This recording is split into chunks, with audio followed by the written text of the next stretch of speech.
Welcome to Investor in the Family Radio, a podcast dedicated to helping you make better investments in less time so you can live more life. My name is Brian Bain and I'm your host. You can find more shows and other valuable content at investorinthefamily.com.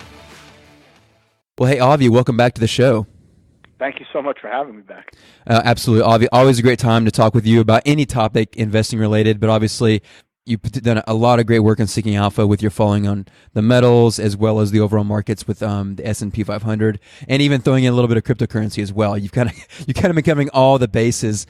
But recently you wrote an article entitled, "Are We Approaching a Once in a Century Type Event in the Stock Market?" I'd love to hear more about your thesis there and kind of what you're thinking, and maybe you can share some of that with our audience.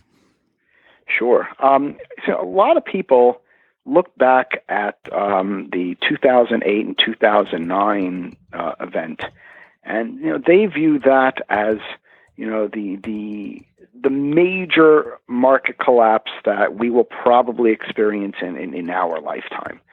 But I'm nowhere near as confident as they are about that. Rather, I don't look at 2008, 2009 as an event just by itself. In fact, I believe that the true top was hit in the market back in early 2000. And since that time, we spent almost, a little over 8 years in a consolidation, dropping down into 2002, rallying into 2007, and then dropping down into 2009 as one long consolidation. But from an Elliott wave perspective, I view that as a fourth wave consolidation, all of that, which then is what kept me continually looking up for the potential for a fifth wave higher. And this fifth wave, we had a minimum target years ago, bare minimum of 3,000 for this fifth wave. And as the market continued higher and higher, it became clearer that only the third wave within this fifth wave was going to hit the 3,000 region target. And that's pretty much where I think we are right now. So ultimately, I still think we need another 4 and then another rally and a fifth wave of that final fifth wave to complete. But once we complete that completes a larger degree, third wave. And the second wave that led to that third wave completed at the end of towards the Great Depression period of time.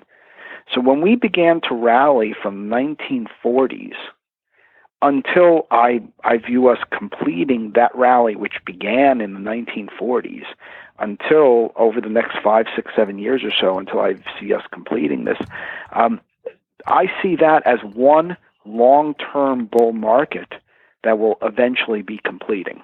Okay. Wow. Okay. That's, we just got really big here. So you're seeing what we're in right now is a bull market that started back in 1940 and then 2000. So that peak in 2000 would have been the peak of the fourth wave. Did I catch that right? The peak of the third wave. Okay. The peak of the third wave within this longer term third wave. Okay.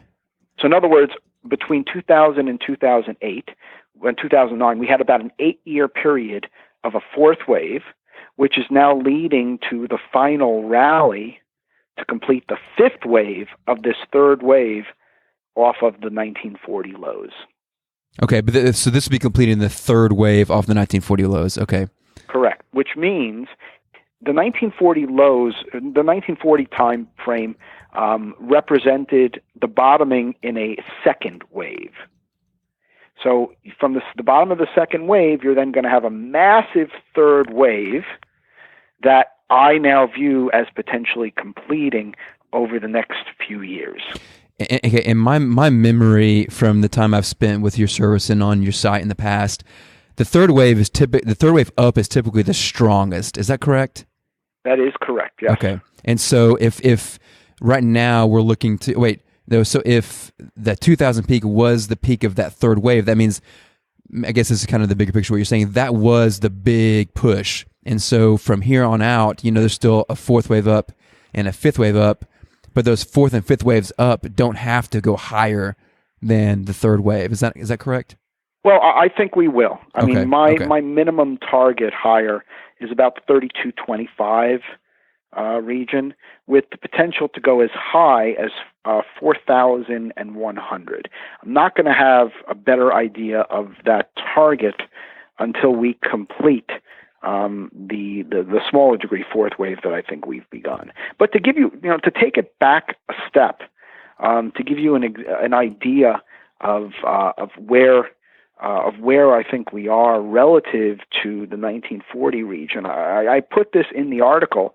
In 1940, Ralph Nelson Elliott, who developed Elliott wave analysis, gave us probably what was the best market call of all time, in my opinion. And the quote from that article states it straight out. 1941 should mark the final correction of the 13-year pattern of defeatism. He's speaking of that second wave, that wave two, that bottoming in the wave two that took 13 years. This termination will also mark the beginning of a new supercycle wave five, comparable in many respects with the long advance from 1857 to 1929. Supercycle 5 is not expected to culminate until about 2012. He was calling for an 70-year bull market. Not bad. Isn't that impressive? Yeah. So we are now coming to the end of that potential. So I view the correction that he was calling for the bottom as the bottom of a wave two, in fact, and we're now approaching the top of that relative wave three. So if we're now going to be pulling back in a wave four that is comparable in degree to the wave two that he identified back at the end of 1940, that's why I'm looking to a similar type of correction of that same degree. And just to make it clear, in case everyone isn't following that, so basically the 1940-41 call from Ralph Nelson Elliott was calling for the beginning of not the beginning of this cycle, but the beginning of the third wave, which means the second wave down, the downward wave, was the Great Depression. That's how I interpret it. Right. Yes. Okay. And so you're saying, so if the Great Depression, so you had a first wave that started at some point, the Great Depression was the second wave down, the third wave up was basically this approximately 80-year bull market from 1940-ish to around now. Which is what I think we're going to complete in the early 20s, okay. In the early 2020s. Okay. So that means that was two is down, which was the Great Depression. 3 is up from basically the 40s to around 2020, which right. means if 2 wave down was that big, what must the 4 wave down be like, which is your whole point?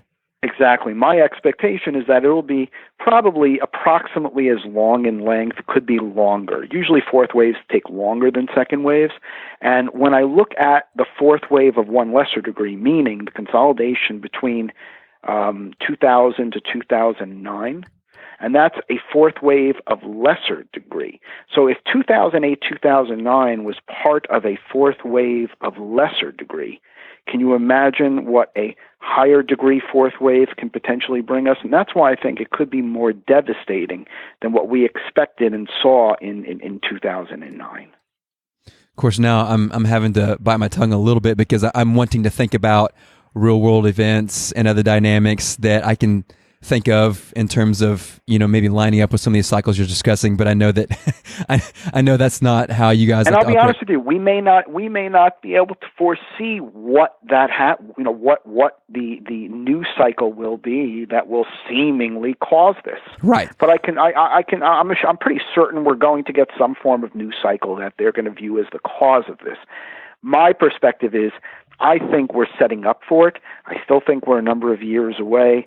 And even once we do top, I still think it's going to take a number of years before we get that major, major drop like we saw similar to 2008, but a little bit worse. Okay, so you're saying this upcoming drop will be worse than 2008, not necessarily worse than the Great Depression. I would say the C wave is going to be worse than 2008.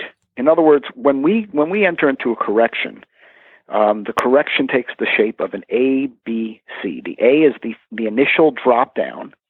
The B is the corrective rally, which we see thereafter. And then the C wave is what feels like a crash. And again, if you want to take a look at an example of something that is of a lower degree, the A wave was the drop from 2000 until 2002. The B wave was the rally back to the 2007 high. And the C wave was the drop from the 2007 high to 2009 bottom. So I'm expecting something pretty similar starting when we top in the early to mid 2020s. But I think that ABC structure can take as long as 20 years. Okay. Sorry, I'm trying to get some notes down here. So you're saying the A wave was basically 2000 to 2002. B wave was up from basically 02 to 08. And the C wave was back. No, 02 to 07, then the C wave was up. C wave was down from 07 to 09. Gotcha, right, that makes sense. And I'm looking for a similar type of pattern to play out, but on a much bigger degree, because it is a bigger degree structure. It is a higher wave degree. It is the wave degree that is relative to that of the second wave, which finished in 1941. Okay. And again, obviously, so just make sure these things are kind of falling in place. So the ABC waves fall within like a numerical wave, like a first wave, second wave, third wave, fifth wave. Is that accurate? Or is ABC just in an even number down wave? Well, the A wave is usually a 3-wave event. The B wave is a 3-wave event, and then the C wave down is a 5-wave event. So meaning within that C wave, there'll be 5 waves inside of that. Usually, okay. Yes, the greater majority of the time, a C wave is a 5-wave event. So it almost feels like a crash. Gotcha. And you're saying you're looking for a similar type of event to begin 2020-ish, and could be more severe than the Great Recession and longer than the Great Recession. Correct. But we're not going to feel the real pain of it, I believe, until we get into the 2030s, which pretty much will mark the period of time 100 years from the Great Depression. From when we had the great market crash at that point. Okay, so if you expect this to begin in the early 2020s, why would the real pain not be until the 2030s? Is that because the real pain would be the C wave? Usually comes in because when you get the A wave down, the A wave, you're still going to get a lot of hope. Gotcha. People won't feel, we'll probably, my expectation is we'll probably drop down to maybe the 1800 to 2000 region in that first drop. So yeah, is it going to be painful? It will. And then you're going to get the rally of hope in that B wave. But it's usually that third leg down is where you see the most amount of pain. For example, if you remember back to, the drop of the market from 2000 to 2002, that was pretty painful. People felt that. It was a recession and so on and so forth. But I guess in some ways it was more ice concentrated on certain asset classes. Yeah. Right. But not in 2009. Everything got hit. Everything got hit. Right. So 2008, 2009 was much more painful to the masses, and that's why I think once we get into the 2030s, I think that's where we could see a much bigger problem. Gotcha. Okay, so pulling it back together again, So the second wave down was Great Depression. Third wave has been this bull market, approximately 80 years from 1940s to around 2020. And you're expecting around 2020. So 2020 is when you're looking to be... Not 2020. I would say the early to mid 2020s. Oh, okay. I don't think we're going to top any time before, let's say, 2022. Gotcha. I just don't see it. Okay. It's possible, but I'm looking at around maybe 2022 to about 2024 or 5 at the latest. Gotcha. Between 2022 and 2025, I'm looking for a major market top. Okay. And you mentioned earlier that the lowest peak you'd be looking for in this minimum target higher was 3225, but potential of 4100, and that 4100 being that early 2020s. Those would both of them would be the same. Just gotcha. The 4100 would clearly take longer. And again, I won't know which one is my ideal target until we begin the rally once we complete the correction we're in now. So looking at what you're seeing from Elliott wave analysis in front of you, it's not so much, because sometimes in the analysis, as we've had discussions before, it's, well, depending on what happens, next will depend on whether or not this scenario happens at all. So, but it sounds like what you're saying is you're not really questioning whether or not the direction is going to happen, but so much the magnitude. Is that fair? Yeah, I mean, I'm pretty much. I mean, it depends on. I would say the magnitude of the next rally is still in question. Again, my minimum target is 32.25. My upper end target is about 4,100.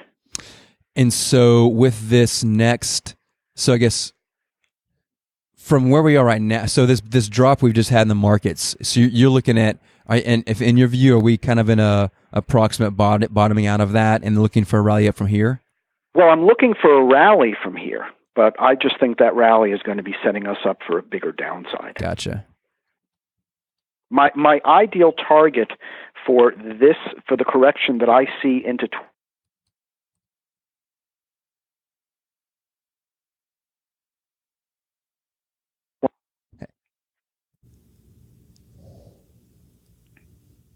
Hey, Avi, you still there? Yeah, I'm here. Did you hear what I said? I'm sorry. Yeah, no, I think the audio cut out. Could you go back just a minute? You mentioned the bigger downside and what you're looking for from here, basically. From here, I'm looking for a rally to take hold, potentially over the next month or so.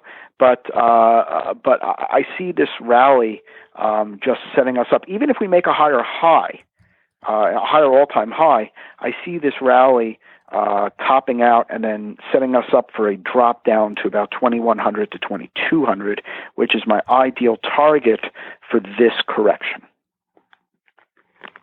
And you're looking, I guess, probably looking for that to take place most likely in 2019. Right. I'm looking for this into 2019. Correct.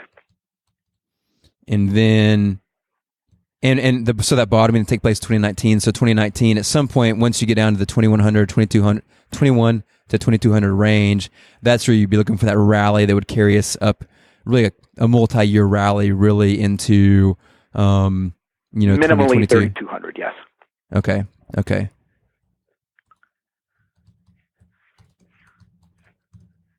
3,200 or more. Wow. Okay. Excellent. So as I'm hearing all this, of course, I'm imagining once we get off the call, I want to draw. It's obviously these such big time frames. We kind of draw out some stuff, and the obvious thing is, okay, so as an investor, what do I do with this? Which obviously is why you have a service. So as people hear these things, the specifics can play out because obviously through your service on Seeking Alpha and elsewhere, I mean, this is what you do. You obviously, these macro conversations you have with me, but in your services where you specifically can talk through, and in light of these calls, bigger picture macro views, here are different actions that we're taking or could be taken to benefit specifically. And obviously the rest of those who are not in that service, these are still very helpful overall perspectives, just because, if you have an idea of approximately when and approximately how much, the markets can go up or down, then you can make a lot of decisions in light of that, if so inclined. So, right. And even within these gyrations, we're showing where there's opportunity for, even the shorter term trades. I mean, some of the people that have joined our service recently, I mean, they've posted that they are just shocked at how we're able to call these turning points with such accuracy, even though we're getting such whipsaw. The market really lays out often, where these turning points can occur. So, we're not going to be 100% on them, but, we've caught probably a good 85% of most of these turning points. Right. Well, that's a pretty good batting average. Yeah, we're very happy with how we've been working the market over the last several months. But, we have people that we have long-term investors and we have traders. On my main site, we have 3,500 people. On Seeking Alpha, I think we have about 350. But, we see the gamut. We see people that are long-term investors down to day traders. And we have to really, give everybody what they need. So for the longer term traders, we explain to them, when you're in a fourth wave, you have to recognize the environment is now changed. And within that, you have to basically conserve your cash so that you have cash available to buy at the lower targets we have for this longer term correction. So that's really the focus for most longer term investors. They should be raising cash so that they can buy back into the market at lower levels. Excellent. Avi, hey, thanks so much for this time. I know that that we're focusing primarily on the broader markets here, but obviously you spend a lot of time looking at the metals as well, among other asset classes. Do you mind, before we wrap things up, just giving us maybe a quick dose of kind of what you're seeing in the metals markets for those who are following those closely? Sure. The metals market, we look at it as being significantly bifurcated as we speak today. And it is very similar to what we saw at the end of 2015. In the last quarter of 2015, we saw a whole host of mining stocks that were signaling they've hit major bottoms, and the rallies that they developed off there even confirmed those bottoms to a much greater degree. But at the same time, there were still a number of stocks that had yet to bottom. And within the GDX, you saw this push and pull at the time, with the GDX acting quite erratically. And, whereas, various stocks, like one of our first buys was ABX in September of 2015. We saw the ABX also having potentially bottomed here as well, and we rode this recent rally quite well on ABX. We expected the ABX to potentially lead us out of this malaise before a lot of the other stocks, and so far it's presenting as the case. We're looking for a pullback and or consolidation in the ABX, but there are a lot of stocks that I think are going to pull the GDX down as well. So right now we see a lot of push and pull in the complex that is very bifurcated. So there are certain stocks that I think are going to do better than others over the next several months. Overall, the complex is quite bifurcated. Well, and just to refresh our listeners, you said it's very similar to the end of 2015, which still has been the bottom price-wise since the last 15, 20 years. So late 2015 was really where a lot of those lows were hit, and we saw a big rally in the early 2016 that obviously has stalled out a little bit. But so the similarity between now and into 2015, there's some positive correlations there. In terms of gold itself, obviously, similar to Ralph Nelson Elliott's quote back in the 1940s, as far as a bull market in the stocks, you have made some ties to where we are in the gold market in the last few years. In many ways, from an Elliott wave standpoint, has similarities to the stock market back in the 1940s when Elliott made that call. Are you still seeing those bigger picture macro views and general thoughts on where that is at this point? Well, I would say the Huey, the Gold Bucks Index, probably presents in the best way as being similar to the Dow back in 1940.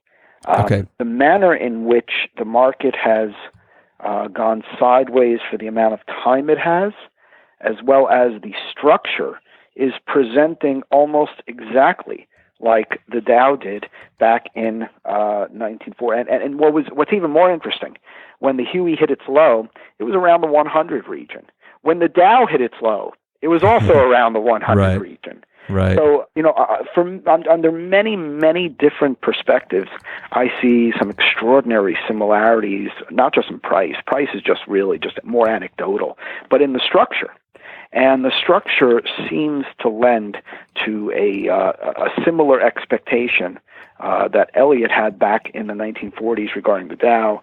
We see a lot of similarities with the Huey right now. Okay. So for everyone out there who is following the metals, gold specifically, and obviously continuously waiting for a rally, as many have been for many years now, from your view, nothing's changed just because things have gone sideways and there hasn't been any significant breakouts really since early 2016. Your view is unchanged. It's really still just a matter of time. Pretty much. I mean, okay. The consolidation that we've gotten since the high hit in 2016 was definitely longer than we expected. We expected we were going to break out well before right now. The setups, we've had several setups over the last year or so that were clearly in a way where we could have broken out, but the market broke the support we were watching and just has continued this meandering for quite some time. There's still potential that gold and silver can hit lower lows from where we're sitting today. From the recent lows we've struck over the last couple of months. They have not invalidated any potential yet for getting a little lower. I mean, my ideal target was 109 on the GLD, for example, and in the overnight action, gold hit that level. But I see the potential for GLD to even drop as deep as the 105 or 106 region in the coming months. But ultimately, as long as we stay over that 104, 105 region, I remain very long-term bullish of gold in general. So there is still an outside possibility that, if gold falls below 104 or around that 100 region, that could end up undermining that bigger long-term bull cycle that you've been seeing. That could still be undermined. Well, the answer is what it would do is just delay it by several years. It wouldn't invalidate the longer term perspective. It would delay it by several years. Gotcha. But as of right now, I see nothing that we are going to go sub 1,000 in gold. Anything is possible, but I just don't see anything from a probabilistic standpoint to tell me that we're going to break down below 1,000 in gold right now. Gotcha. Awesome.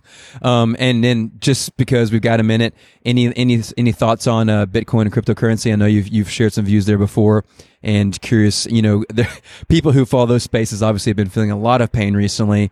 Curious if you have anything you want to share on that topic.